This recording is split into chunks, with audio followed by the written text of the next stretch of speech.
All right, sports fans, how's everybody out there doing? William Martin coming at you one more time here on YouTube with another edition of the 300 Pounds of Sports Knowledge Podcast. And on this edition of the 300 Pounds of Sports Knowledge Podcast, I have the privilege of being joined by Damian Morton.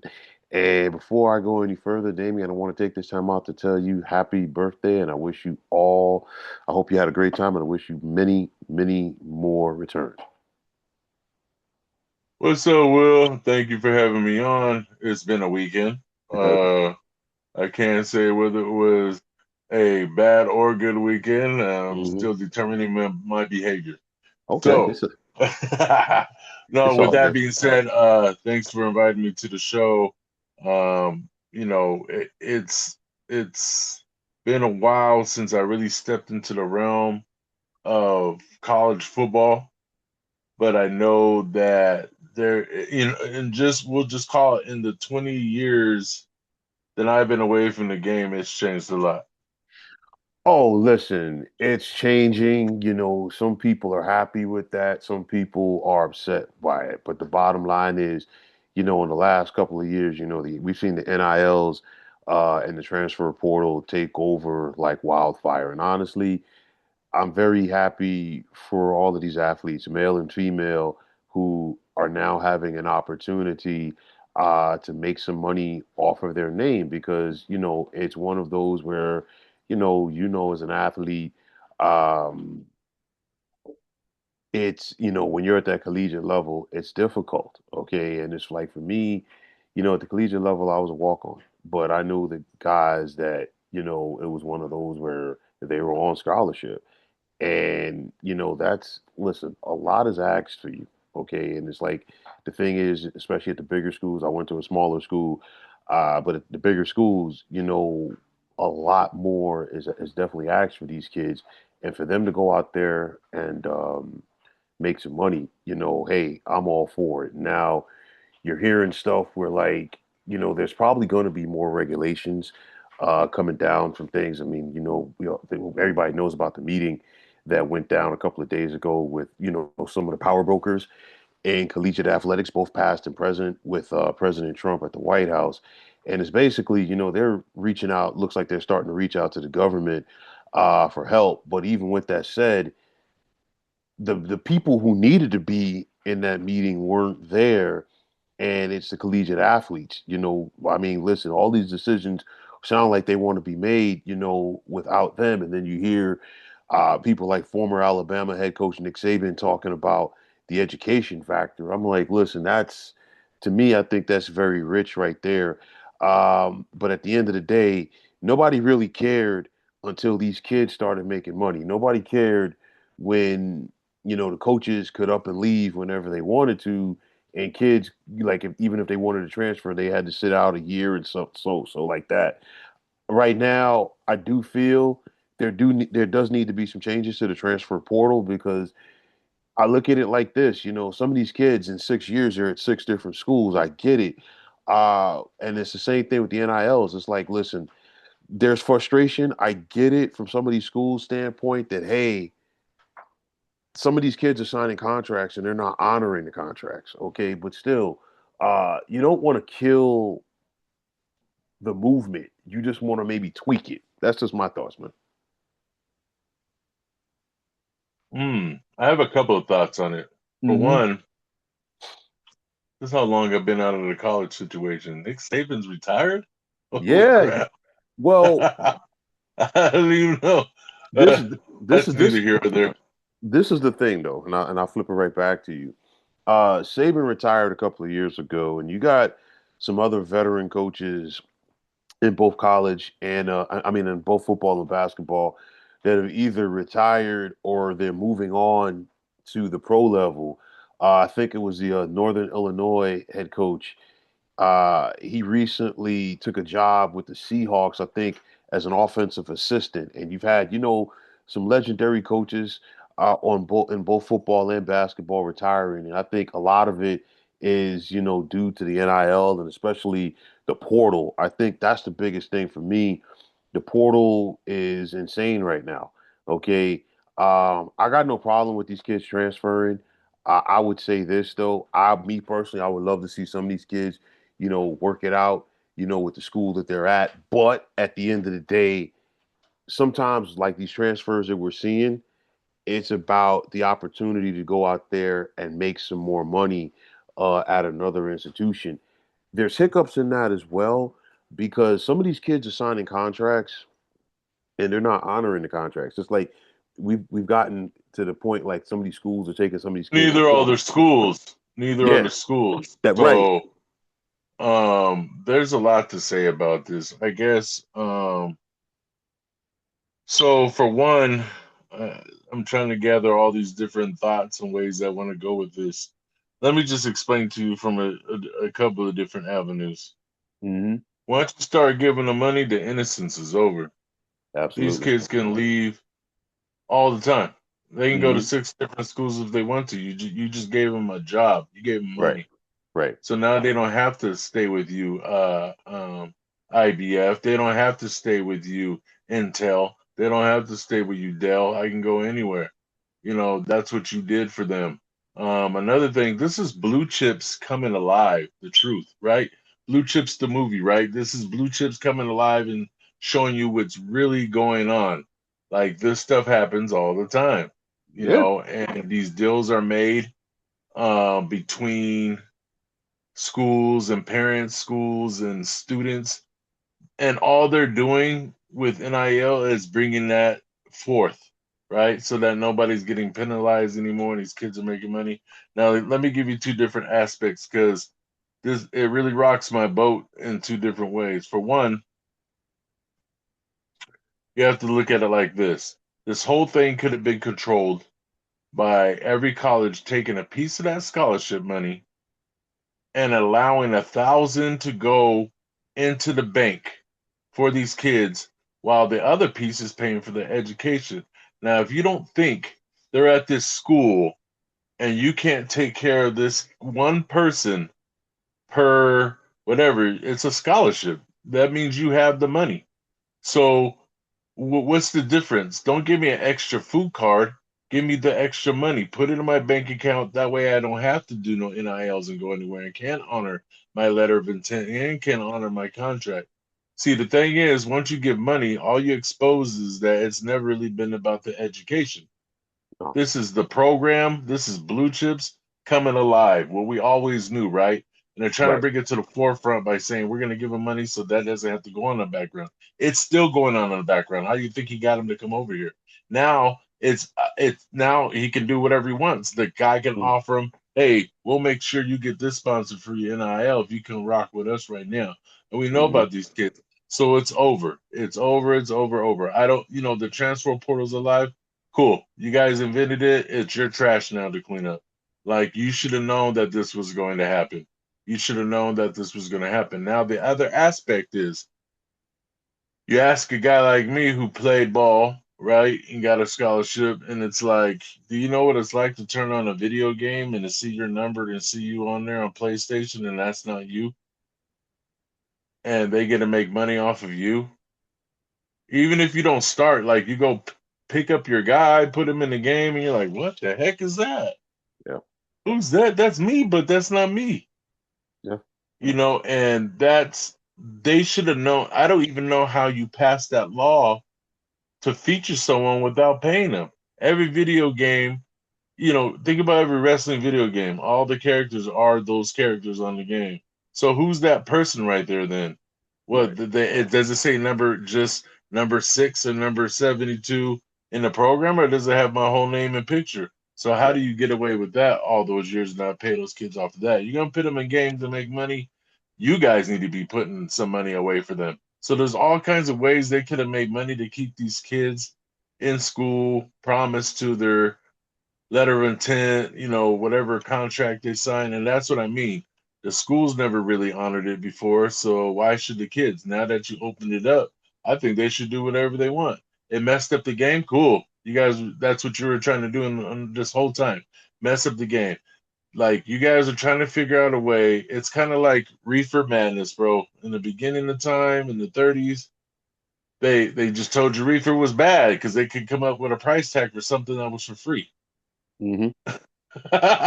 So they told you it was bad. And it's the same thing they're trying to tell these kids like, hey, leaving to the league early is bad. You stay here in college so we make money, right? Listen, But you still don't want to put money away from them. Like I listen. remember getting my scholarship going up there, and they were just like, "We need you to be this size." I'm like, "Man, that's going to cost money to get all these different supplements." They're like, "No, Right. here's another food card. Another food card to get me big? Is that even the big you want me to be? Or you just don't care? Just get big. We need you to do this to make the, you know what I'm saying? Like Hmm. it's like, wow, just give me my own money, bro. All you have to do is set aside an account for me. 1,000 goes in there every month or every semester or whatever it is, and you keep me at bay by putting extra money there that I don't have to go seek elsewhere.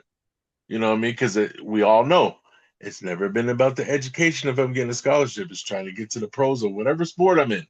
So if we're gonna be real about this, go ahead and give me money so I can stay where you want me. You want me to stay in Tennessee?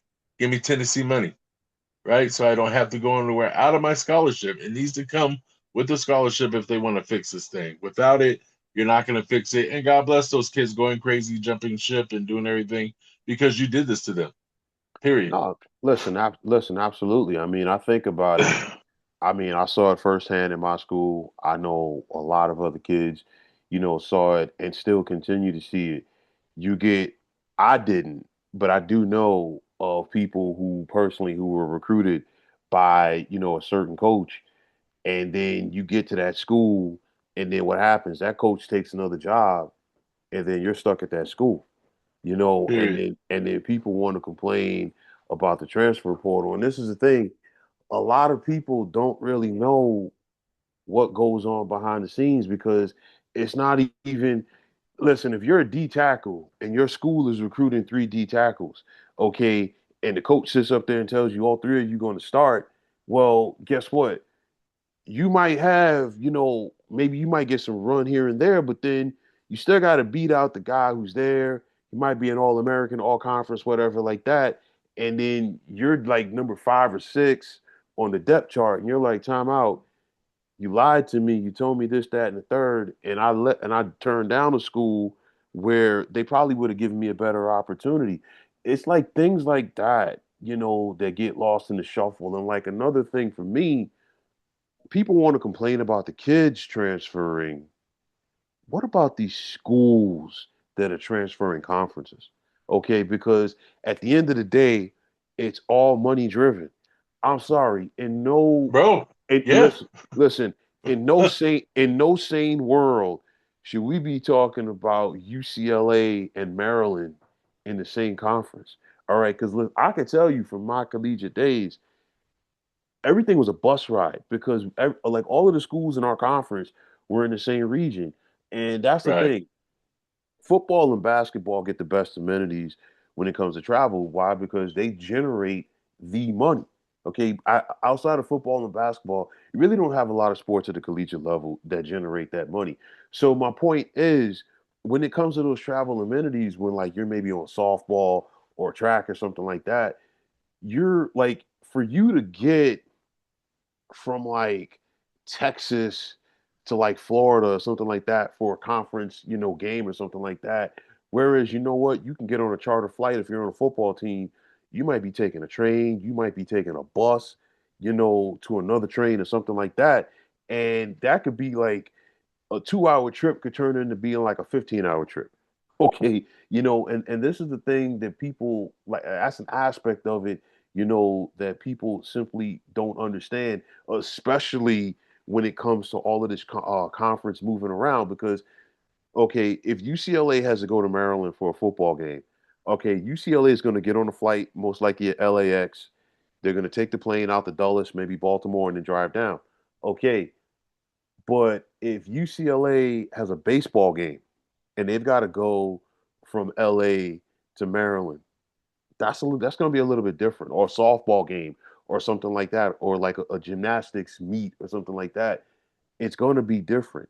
Okay, so again, they're on scholarship. They got to deal with a lot. If they've got an opportunity, to make some money off of their likeness, hey, go for it. And again, nobody's complaining when these coaches get these bumps in salaries because you look at the SEC for an example. A low paying job in the SEC is paying like $6 or $7 million a year to their head coach. So my point is this: if you could pay that much money to the coach, and of course the assistant coaches, this, that, and the third, hey, you can go out there and pay these kids. And my thing is, it's like, listen, collegiate athletics for far too long has been a scenario where everybody gets paid except for the people doing the work. Sounds like education. Yeah, well, it's one of those where, like, again, like everybody wants to lie, or everybody that wants to, should I say, they want to lie about the education factor when it's convenient to them. But at the end of the day, let's be realistic. It's all about money. Collegiate Money. athletics, Period. especially college football, is a big cash cow. All right, listen, we're in the month of March right now. We got March Madness, so the NCAA tournament is going to start in 2 weeks. How much money would CBS and all these other people lose if these kids, they decided to show up to the arena, for the game, but then they just sat down on the bench when it was time for the balls to be tipped up for the NCAA tournament? That's money thrown out the window. So again, it's all about money. Every time you hear them talking about expanding the college football playoff, you never hear them talk about education because it's one of those where if you're expanding the playoffs, that means it's less time that these kids are in school to Come on begin with. now. Yeah, it's all about money, man. That's what I'm saying. Like you guys did this to them. So what do you Right. mean you were mad or anything? You're trying to find blame and you're trying to find the blame in their scheduling, but you guys are the ones. The kids Yeah. don't make this up. You're the ones Listen, that give them the 2 games before the season start and then give them a whole season plus playoffs. Like, why? They're like you're telling me right now you're conditioning me for the NFL. The NFL has that many weeks or more. So right. now I'm ready to do that. And by gosh, you are the farm league. That's what college is. You are the original farm league. So of Hmm. course you're getting handed down love from your local football teams and stuff. Of course they want you to raise these thoroughbreds for future draft picks. So it's all hand in hand. It's all a cash cow. Period. And like I said, blue chips and program only expose what really happens because of that tight knit cash cow that's going on. And these guys know, that's why they have boosters. These guys know we need those boosters because these kids know they're not stupid. They know they're the ones putting the fans in the stands, selling all those hot dogs every week and ain't getting nothing. So we got to go sneak them $500. So now that they don't have to do that, now they're like, well, dang, Gatorade just gave Sonny Boy this, but now he doesn't have to stay here. He can just transfer. Yeah, you don't care anyways. If you find look at that situation a couple of years ago with Jalen and Tua, huh? We heard all this praise about Jalen. He gets hurt. Tua comes in. Jalen never comes back. He transfer out. Still goes to the league. He's a champ. Yeah. Who do you think won that one? You know what I'm saying? So that's what I'm saying. Like it gives you a chance to not be used. Jalen's like, oh, you guys praised me and then threw me away as soon as he threw one touchdown. Cool. There's no way you can have 3 starters on this team and 2 are in the depth. Somebody's gonna leave.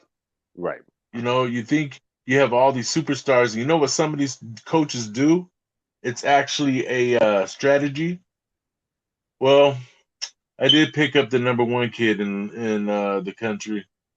I'm gonna take number 3. He's probably not gonna start, but I'm gonna take him so Johnny Boy can't get him down there in Clemson. You know what I'm saying? Well, but And they and they then they can't, shelf him.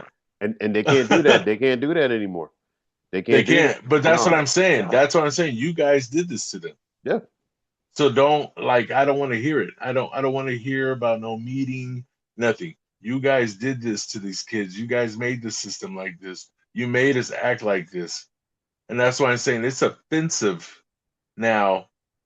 Yeah, I go play these games and they all got names and they're getting paid for it and it's like, what? And D, just to piggyback off of what you said, something else to your point, you think about how many times you could pick up a catalog or like go online and you could see like one of these shoe companies like a Nike selling the player's jersey. Everybody knows who it is, but then they don't put his name on the back of the jersey. But at the same time, if one of those same kids decided, hey, you know what? I'm gonna go sell one of my game worn jerseys on eBay for $1,000, or maybe I got two comp tickets for the game. I'm gonna go sell those tickets for like $200 a piece. That kid would get suspended. Okay, and again, this was the way that the And system. it's happened. Right. We've seen it happen more often than not. I mean, Right. It's listen, happened. listen. Over I think, shoes, cleats, gloves, yeah. everything. I've seen it. Listen, I think back about 20 years ago or so. When Reggie Bush was tearing it up at USC, and the Coliseum seats about 90,000 people, and at least one third of those people there were rocking Reggie Bush jerseys. But Period. Reggie Bush wasn't getting a dime off of that. Okay, Nothing. That's what and I mean. right. And he wasn't the only one. There's like numerous stories, like that. And that's what kills it for me with everything, people trying to change, trying to like rein it in, if you will, because a lot of these kids, they come from poor backgrounds. And okay, and it's Period. not a Period. it's not a race thing. A lot of these kids, regardless of their ethnicity, they come from poor backgrounds. I'm from poor. Yeah. These schools know that because these coaches see it when they go into these areas to recruit these kids. And let's be realistic. In some of these cases, some of these kids, they're the first ones in their families of like, you know what? They're the first ones that have an opportunity to step on a college campus. They're the first ones to have an opportunity to go out there and like make some real bread. And then as an athlete, you only And have a that's only because you could play sports. That's not right. even the That's it. educational side. Right. They're not even talking that to you. No. And these athletes at the end of the day, you have a very short shelf life in the grand lexicon of your life, if you will, to make money. And let's be realistic. Most of these kids at the NCAA level, once they hang it up for the final time, that's it. There's no pro chance for them. So they have an opportunity now to go out there and make something off of themselves. And I'm like, listen, everybody's not going to be like on a national Burger King commercial, Gatorade, whatever. But if you've got an Right. opportunity to like, do a local commercial with a car dealership, in your area, especially because we've seen situations before where you might have some alums from that school who, hey, they own a car dealership or two. So now you know what? You get a car, you do the commercial, you also get some paper in your pocket or like a restaurant, whatever it is like that. Hey, these kids got an opportunity. And then on top of that, they got an opportunity to learn how to network and take that next step in life as well. So I'm like, listen, I think the NILs Or at are least give me 5% off my jersey sales. Like, something, geez, something, something. something. God, But it was just, listen, it's wild. I feel like if you want to make changes, you can make changes and tweaks, but you can't do an overcorrection and say, hey, you know what? We want things to go back to the way that they were, this, that, and the third, because again, y'all created this. Okay. And at the end of the Correct. day, it's one of those where if you're just giving these kids a little something, okay, along the way, it wouldn't have gotten to this. Because again, most of these kids, they can't work anyway. Why? Not because they're not like legal to. No, it's the fact that when you play a sport at the collegiate level, it asks for so much of your time. Okay, practices, meetings, this, that, and the third. It's basically the bulk of your day. You have to really eat, sleep, and drink that sport. And of course, it's different at the collegiate level as opposed to the high school level. Why? Because at the collegiate level, somebody's paycheck is determined by what you do or don't do on the athletic field. So when it's all said and done, you're giving up a lot of your time. So again, if you have an opportunity to say, hey, you know what? This kid, from, Texas Tech is going to be at like a Wendy's, signing autographs this weekend, or like he's going to be at this car show or whatever like that, signing autographs or whatever like that. Hey, he might not be a kid that's going to go pro, but he might be a uh, a local legend, if you will, in that region because we've seen it. Right. We've Because seen it time initially that's what college is. right, and we've seen it time and time again where it's like you know what, you got a kid who he might be from that region. He did his thing in high school. The people there love him. He's ingrained himself to the university, to the fans, this, that, and the third. And hey, if he's got an opportunity for that, you know what? So be it. Yeah. And because of the local legends factor, that's why you kind of have to take care of these kids. And because a lot of them from the area, when they go to your college, they Hmm. bring a lot of those fans that were following them in high school over to your stadium to check them out for another couple more years. Yeah, And some of those people, this is their first time watching college. They're watching it because, Ricky Moore is going. right. So this is why you have to find a way once they get to that level to absolutely take care of all three depths of Absolutely, kids absolutely. in some kind of way. Even if he's not a starter, you got to figure out. So, especially if he's not a starter, you want to make Right. sure he's taken care of. He's literally suffering and sitting. Yeah, Like I and would, like, yo, when they told me, so in my situation, I took my what you call it late.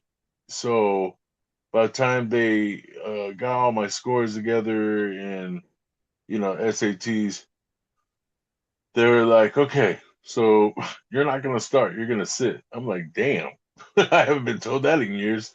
What's gonna happen? I've been a did starter over did at high did, school, and it was did they like, red shirt you? Did you red shirt you or so what happened is I ended up taking the option. So I was like, well, you get six to play four ultimately, especially in those days.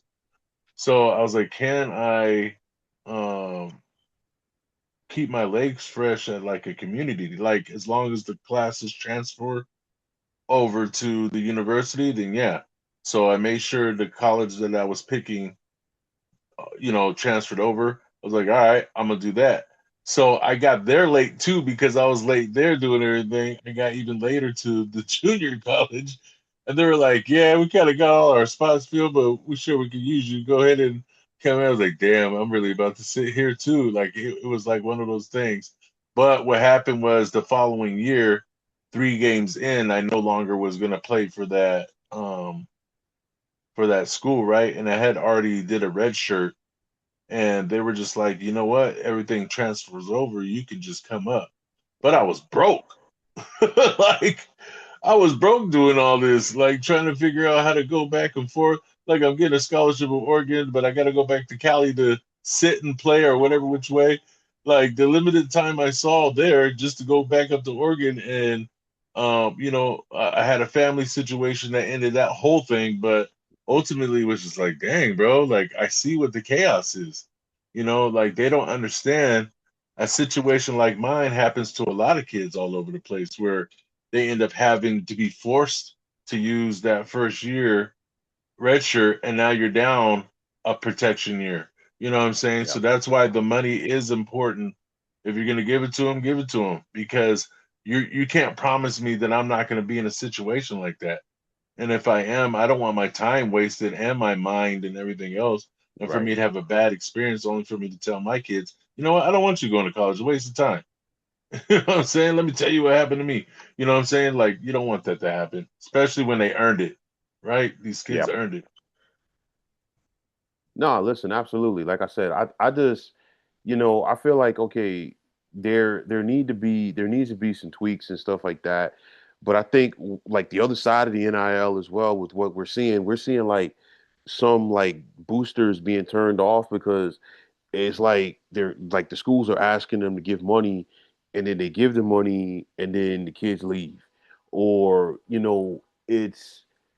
it's one of those where like, all right, if a coach leaves, like, if a coach is at McNeese State or whatever like that, and he decides to take a job at Alabama, Alabama's got to give a buyout to McNeese State, even if it's like $500,000. You know what I'm saying?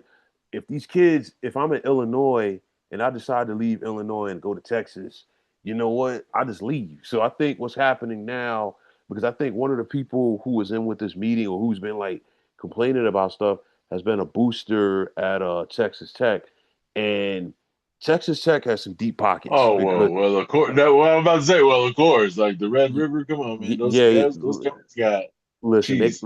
they got some deep pockets because I know the Red Raiders they spent a lot of money on their defense last year, especially a linebacker, which is why they ended up getting to the college football playoff. But I think like they want to see like some more oversight because some of these schools they got no problem spending the bread because again, some of these schools with like big boosters they were already giving these kids money under the table. I'm Uh, saying. yeah, but before I think now they just want some oversight because at the end of the day, some of these guys they just want to win because they love their schools. You know, they have deep pockets, and they're like, hey, they know for us to get the best athletes, we got to spend bread. Listen, I remember going It's to not oversight. Is they got tired of the penalties, yeah, that so too. they just put it out in the open. That's what I'm saying. Like this is blue chips in the program alive because they just put it out in the open now. Like yeah, we're gonna stop doing that so they can get this real cheddar. But now the boosters are still like, well, we still want that kid over here. It's still a money thing. So no Listen, matter what you do, all you did was open up a gate for these kids to be extra Hollywood at 18, 19 years old now. You and know, listen, and I mean, hey, listen, some of them I remember. aren't even going to go to the league. So get all the money you can. Yeah, listen, I remember a couple of years ago when Blake Corum, who's a running back for the Rams now, when he was in Michigan and he was iced out. Okay, that's thanks to his NIL deal. Caleb Williams is probably living better when he was at USC than he is now with the Chicago Bears. And of course, once that real NFL money hits off of his second deal, he'll be off to the races. But I'm like, listen, again, in some of these communities, like these kids, already they're treated like rock stars. And this is like from back in the day. Listen, Yeah. I went to school with a kid who had I think it was his uncle. He played at a power school in football, and I'm not gonna I'll just leave it at that. But long Right. story short, he said his uncle had a good game, and one of the boosters just came up to him and shook his hand and said, "Good game, son." And there was an envelope, $3,000, no cash, no questions asked. And it was Yeah. like, listen, that went on at a lot of places. I knew, like in my area, growing up, there were a lot of kids who got, or some kids rather, who got recruited for sports. You heard stories that the recruiting for some of these kids, and this was like 30 years ago, back in the 90s, the recruiting, like the bidding started at 100,000. You know what I'm saying? That's where it started at. And it was not uncommon that you heard stories of, well, this guy's going to this school, and as soon as he committed to that school, okay, he's driving around in an expedition or a navigator or something like that, or somebody in his family had, hey, listen, we listen, No, it's the truth. It's the truth. it's legit truth. And like you said, blue chips, and the program, they hit right on it. And it's like, that's the thing. People sometimes want to downplay, Hollywood, but more often than not, art imitates life, man. So again, and I'm sure like the guys like in previous generations, they're like, you know what, for these kids right now, get as much money as you can. You think about what happened with the Fab Five, Chris Porter, Reggie Bush, Cam Newton, so many others, the whole SMU situation, this, that, and the third. And it's like, hey, these kids deserve it because these schools are making money hand over fist from their recent or their current TV contract. I think Exactly. every Exactly. every SEC school just got paid. No, not the SEC schools, the Big Ten schools. I'm sorry, each of them got paid like $70 million a piece from the TV deal. So if you're getting that type of money, okay, you mean to tell me you can't set these kids up? The part that I have a problem with is that you are making money off all these kids, but Hmm. also about 80% of the starters in the nation don't even get a look from the league. Right. And they walk away making all this money as a starter for these colleges Hmm. and end up some kind of medium midlife broker. And it's like, no, give him his money, man. He 70 million and you could make sure he had 500,000 in his, as a walkaway, Something. graduated with honors and did everything he was supposed to do. And now the NFL don't want to look at him because he's 5'11". Yeah. Give him his money, man. You Yeah. know, straight up, give him his money. Listen, like I said, don't get rid of the system. But if you want to make a little tweak here or there, that's fine. But at the same time, you can't talk about tweaks to the system and not get feedback from the players, from the athletes. And at the end of the day, they don't care because they've gotten feedback in the past when it comes to conference realignment from athletes who play in non-football and non-basketball sports, and they talk about the travel nightmares. And still, these guys, they don't complain. They're like, they don't care. Listen, I know somebody personally who played baseball at Temple, okay? And this is after Temple joined the American Conference.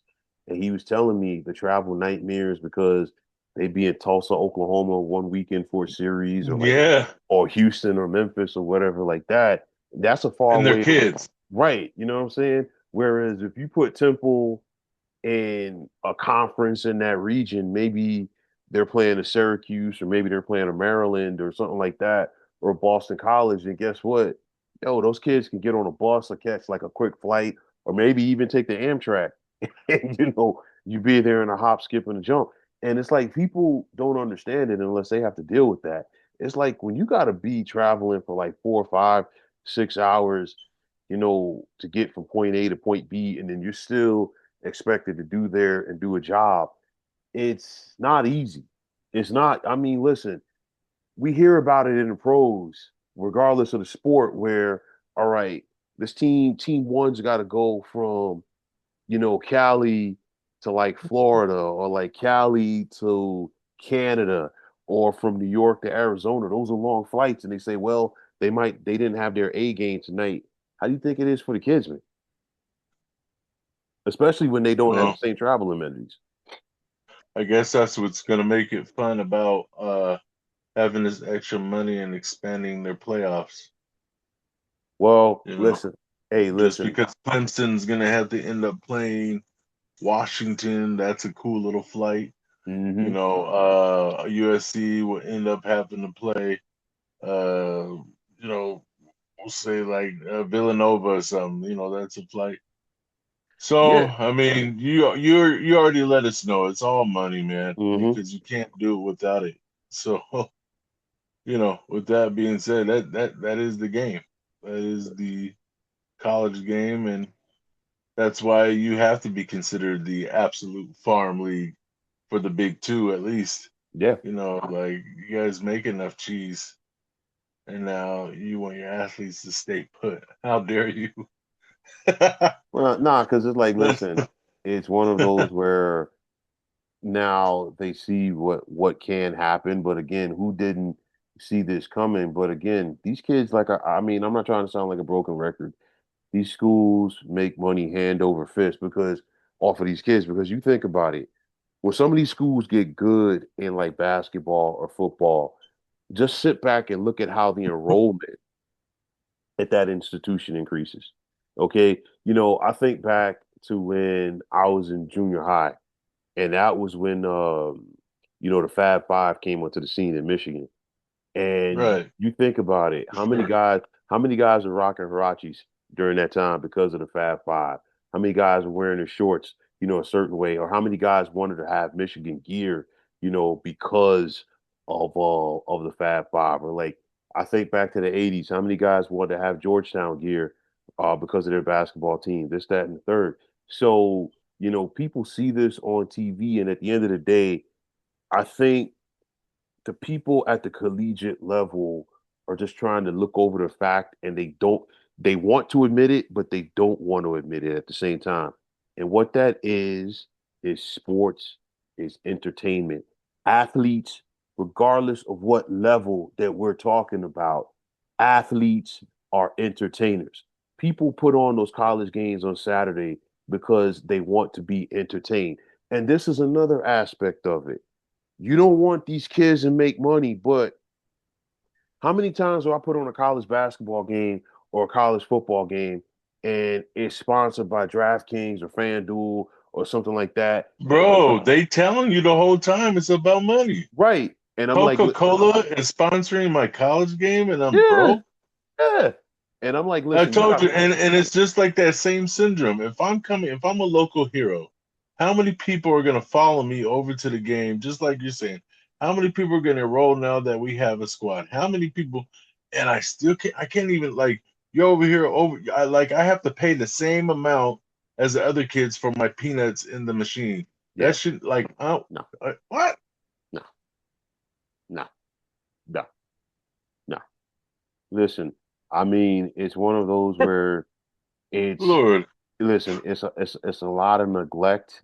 Lord, It's a lot of neglect and it's a lot of hypocrisy. And again, I feel like period, period. it didn't become a problem until like some of these kids started making money. And then on top of that, I feel like it didn't become a problem until some teams that weren't supposed to win started winning, like Indiana. People are like, well, where'd this come from? Why? Because now they got the money to go out there and spend on these kids. Okay, and Yeah, there's a lot of other programs. I mean, you think about it. Football wise, I think what this is now 3 straight years that the SEC has not won the national championship, and I think it's 3 straight years right. that we haven't even had an SEC team in the championship game. Now, a lot of these other schools they got the opportunity to spend the bread. They got the opportunity to get these kids, and again, it's no longer a situation where I'm going to recruit this kid and I'm gonna put him on the bench and he's going to be a starter as a junior because listen these kids want to come in and start right away. Okay. Right, And especially if it's about that. yeah. And they want to go someplace where they're going to get their paper. Now, I will say this though, people complain like there are some people complaining about it, but at the same time, you look at a Indiana as an example. Basically, when their coach Kurt Signetti came there, he was at James Madison previously. He had recruited all of those kids at James Madison. He took a lot of those kids with him. Why? Because of the portal. And now those kids not only showed that they could compete at the Big Ten level, they also won. Because again, we always see it where kids are like overlooked, as recruits coming out of high school. And sometimes you might have to go D2. Sometimes you might have to go to a lower tier D1 school to prove your worth. And now these kids prove their worth. And now not only did they have an opportunity to make some bread at Indiana, they had an opportunity to win.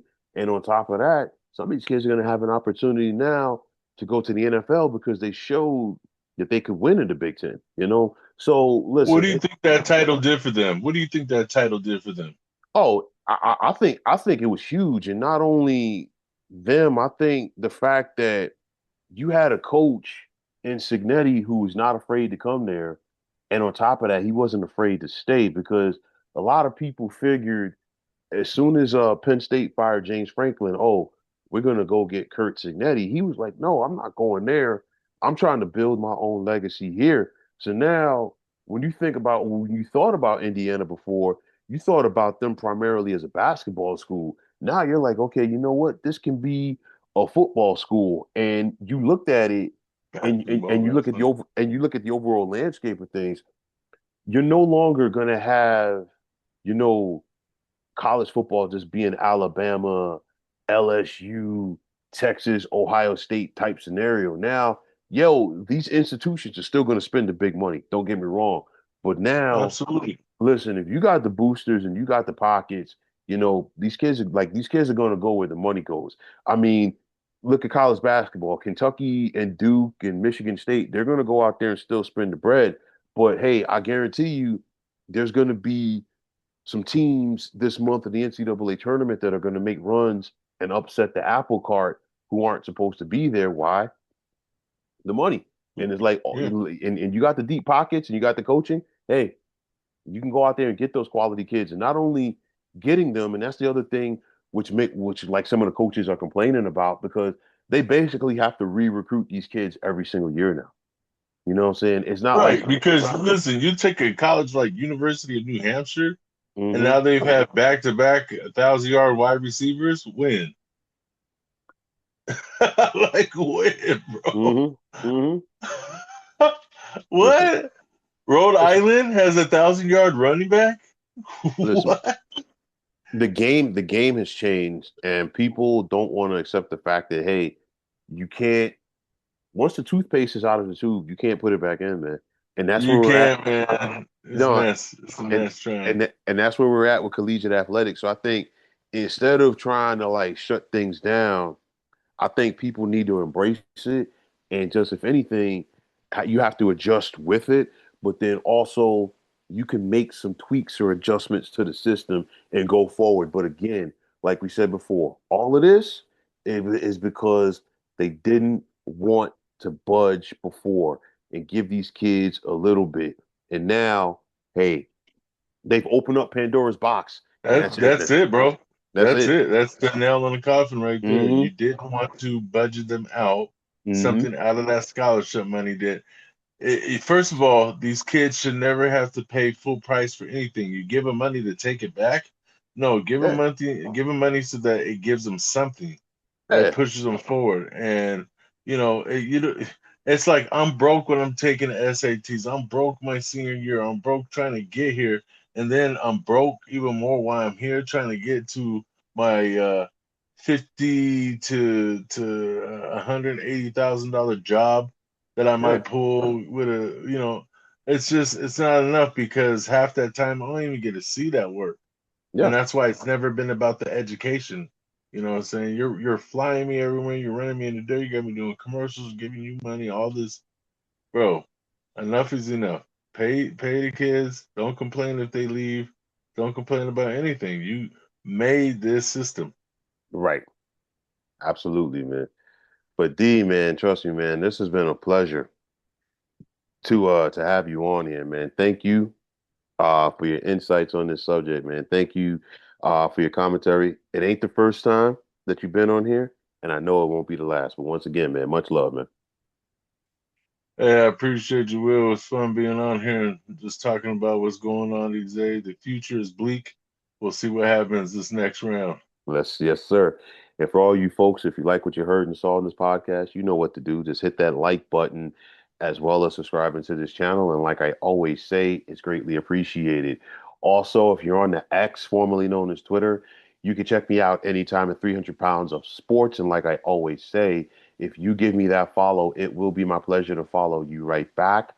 Also, if you're on Instagram, you can do the same thing. Just check me out at 300 pounds of sports knowledge.